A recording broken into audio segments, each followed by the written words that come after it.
we're live on Facebook, and whilst you're talking, Dr. Seshni, I'll try to share it on my page. Well, it is on my page, but I'm going to share it on the HRB Breakfast Facebook page, and of course on the Sunday Best page as well. How are you, Dr. Seshni? You're right. Good morning. Good morning.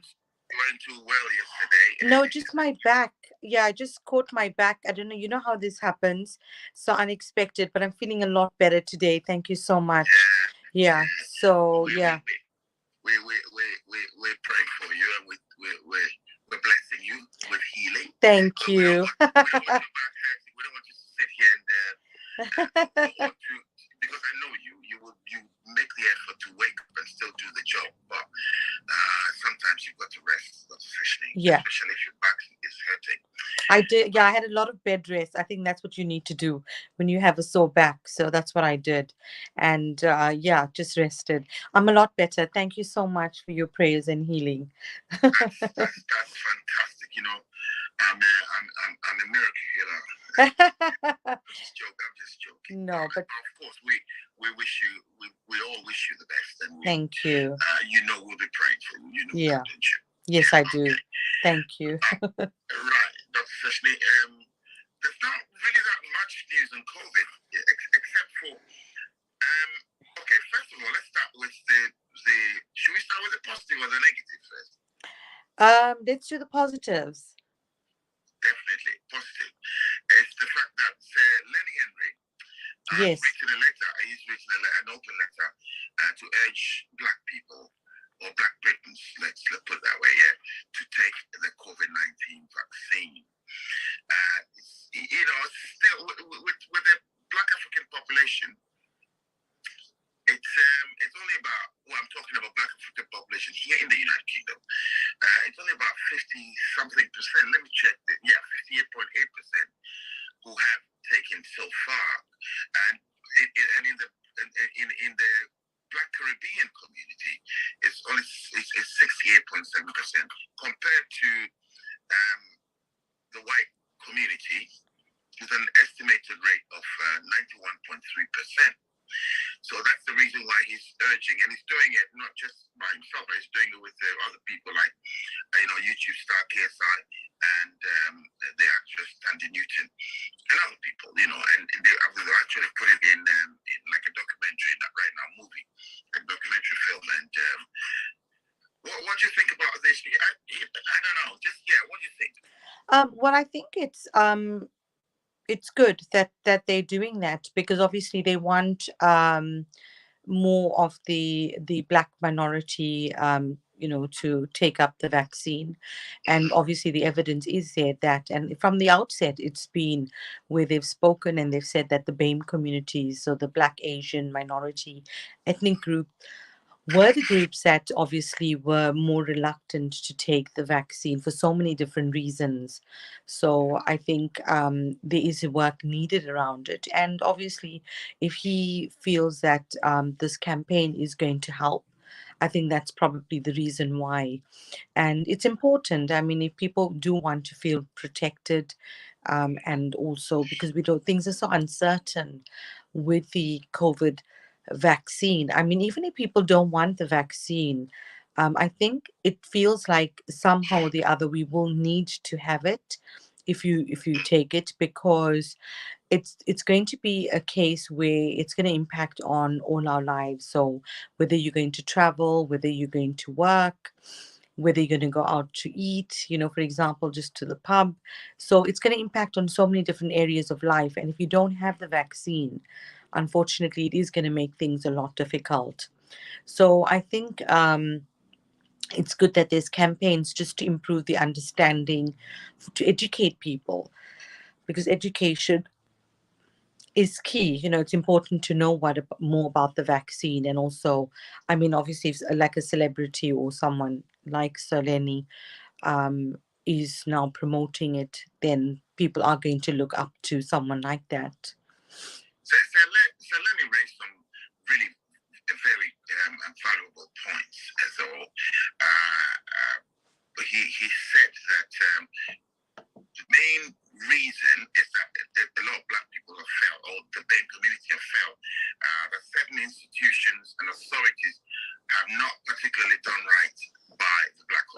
Yeah. We're talking about the black community Yeah. they haven't done right by the black community in the past, and so people are asking why should they do something now, or why should they do something for us now if they have not done it for they've not done right by us in a long time, and why are they doing it all this big favor? But he interjects, he says, but let me quote him. He says, we are asking you to trust the facts about the vaccine from our own professors, doctors, scientists involved in the vaccine's development, GPs, not just in the UK, but across the world, including the Caribbean and Africa. So he's got a very valid point there. I mean, he said, he talked about the other side where people are thinking, oh, no, people have not done this right, and why should we trust them this time around? But then he's saying that even if you don't trust them, at least trust your own people who are involved in these sciences and all that. So I think it's a very, very, very good thing that he's doing. Yes, exactly. Yeah, I do think so. Yeah. I think so. Yeah. So I mean, obviously, he's in a position where people can influence people, and I think that's important. So when people have that influence, being an actor, being someone that obviously people look up to, if he's promoting it, then people are more inclined to listen to it. Yes, and that's true what he's saying, because when we did talks previously on the BAME community and why they were not taking up the vaccine, there were so many different reasons, and I think one of them is a lack of trust. So it's building that trust and understanding with the BAME communities. Right. The other story, which is it's not too good, is the fact that there's been a secret filming at one of the biggest UK COVID testing labs, and they found evidence of potential contamination, discarded tests, and pressure to hit targets. So actually, it's a reporter who went in there, investigative reporter who went in there to work as a lab technician, and he filmed stuff cutting corners and processing samples in a way that could actually cause contamination, And well, let me just read some of the points of evidence at the lab that was captured in the film. The checks to ensure samples could be identified were rushed, meaning tests were sometimes discarded unnecessarily, and some test samples grouped across an area where other samples had been placed, risking contamination. Swabs used by people to take COVID tests were left in their tubes when processed, presenting a further contamination risk. And a quality control scientist telling the reporter that the quality of the results progressively got worse throughout the day. That's not good to hear at all. No, I read this last night in prep for the show, and actually both stories I read, and it was a bit of a surprise to know that this is what is happening in terms of the way the samples have been handled. So I think what they're saying is, from the outcome of this secret NHS filming of the test centers, they're saying that if anyone has had a test from the NHS track and trace, it's potentially that they've been given incorrect results. So this is what it has actually resulted in, which obviously is quite concerning, that you're sending your sample off to get tested. There's a potential that it's not being used right, it's not being tested right, there's been contamination, and then you get a result, either a positive or negative test, and that might not even be accurate. So it is quite a concern, I would say. And I was really surprised when I read that, to be honest. And I'm even more surprised that it's happening in our region. It's happening in Milton Keynes. Yeah. I mean, they've named and shamed the company. They said the lab which is in Milton Keynes, is run by a not-for-profit company, UK Biocenter, and is one of 7 so-called lighthouse laboratories brought on stream by Number 10. So it's I mean, I don't know. But if you go out to test for COVID, you expect that the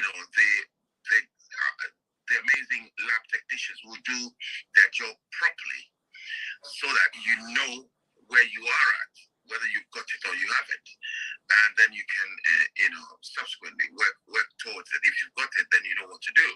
Self-isolate, blah, blah, blah, and all that.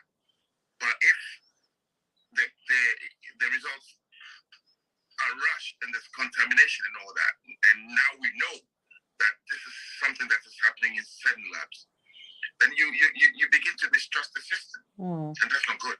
Yeah. That's not really, it's not good at all. Yeah. It puts us all in danger, doesn't it? It does. It is a bit of a concern, actually. And this has been going on since October. Apparently, the allegations of poor practice in the lab were first highlighted by the BBC in October 2020. So it had been going on for quite a few months. It might even have, started before that. So, but obviously, this is now a concern. So I think probably it's going to cause some panic and concern from people who have had tests coming out from that lab. I think people want to know whether their test has come out from there.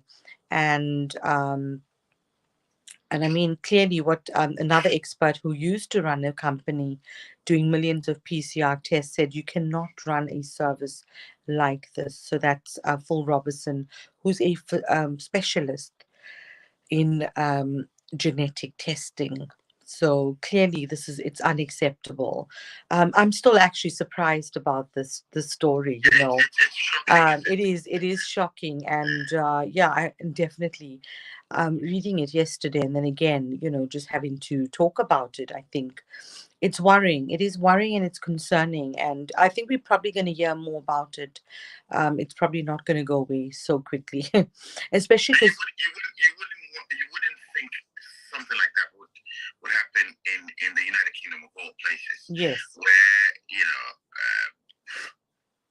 these technicians and these tests are held in high esteem because they are quite very accurate and correct. And then you hear this, then you start thinking, God, what's happening? Yeah. I mean, I read something a couple of months ago in Africa where people who needed COVID tests to travel, negative COVID tests, will go to the labs because they're in a hurry, and then they'll pay some money, and then they'll just give them a nice certificate to say that it's negative, and even though they don't know if they're negative or positive, and then they use that to travel, and the government of that country clamped down very hard on this. They closed the institution.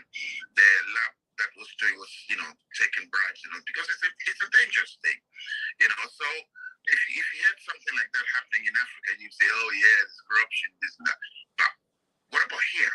What about the United Kingdom, where nobody thinks, oh, everything is going to go fine, people do their jobs, and then you hear that this is happening. They don't care. They just throw things back and all that. It's not a good thing, is it? No, it isn't. And I think, for me, it's just surprising because, we already have so many guidance in terms of the coronavirus, of, keeping your distance and social distance, washing your hands, wearing masks and gloves and, wherever, in certain jobs.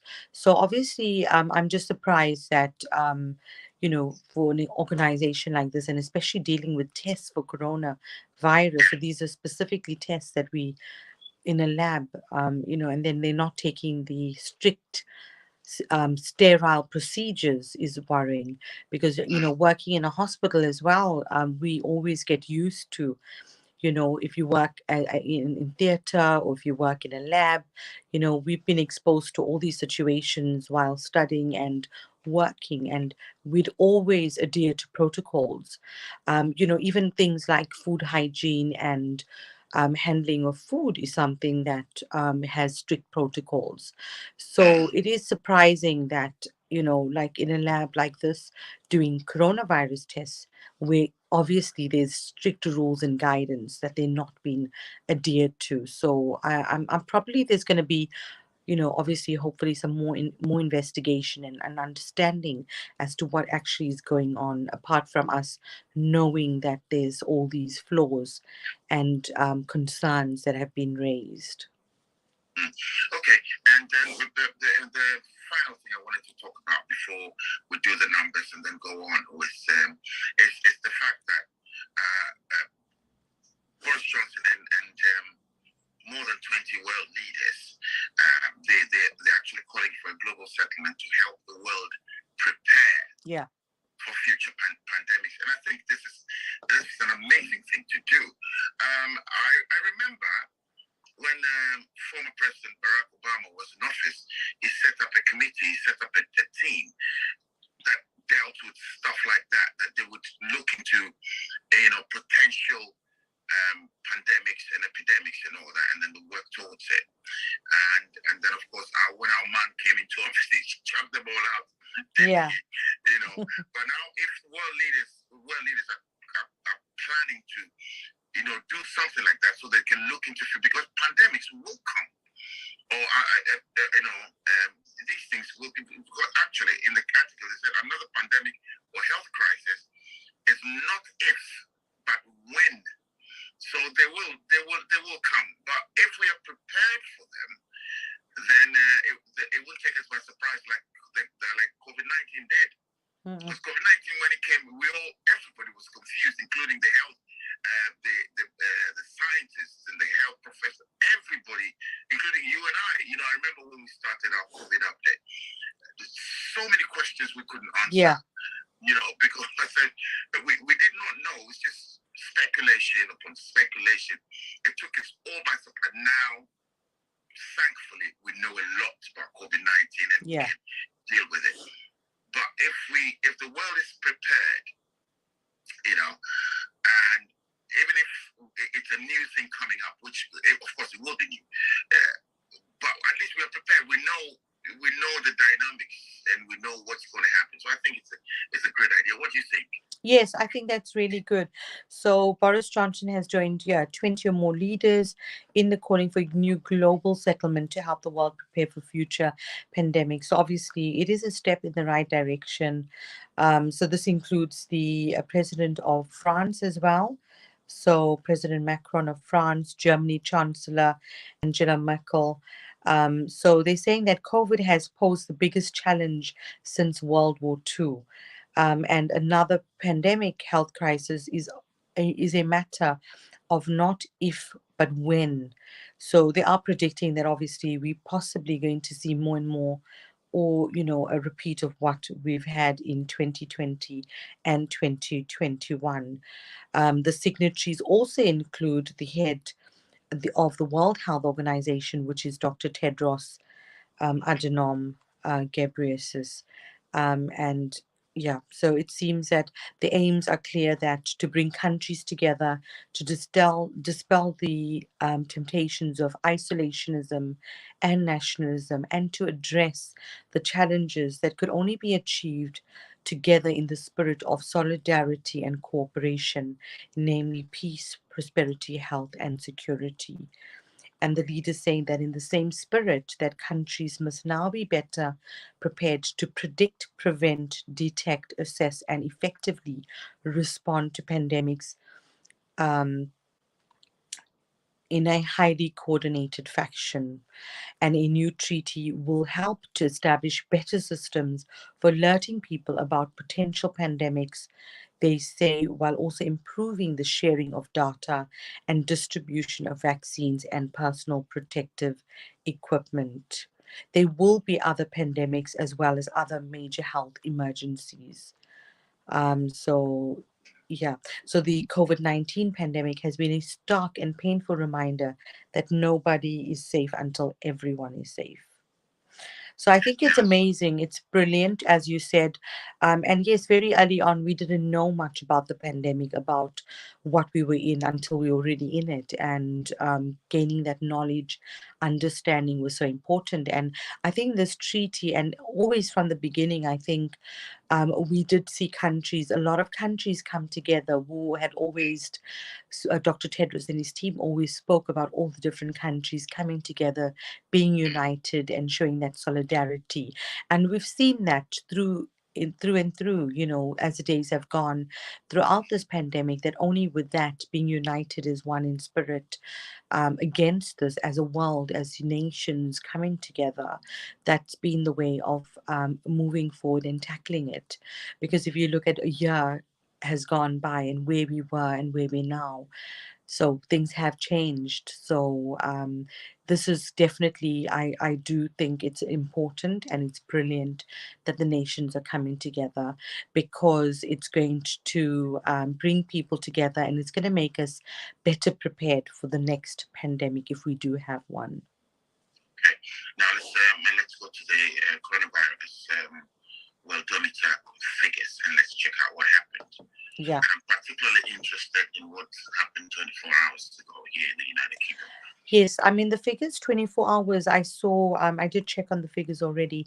So I think UK had, I'll try and get back into it, but UK had 23 deaths in the last 24 hours, which is quite low. So I mean, every life matters, but UK figures as it stands, last 24 hours was so as of today, the 30th of March, in the last 24 hours, 23 new deaths and 4,654 new cases.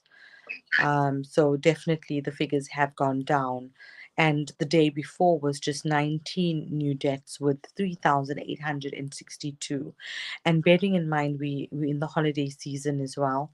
So holidays have started for Easter, and the lockdown measures have been eased since yesterday, the roadmap, where 29th of March, where Boris Johnson has allowed the easing of lockdown, and at least 6 people can socialize, or group of 6 can socialize in a park or in the outdoors.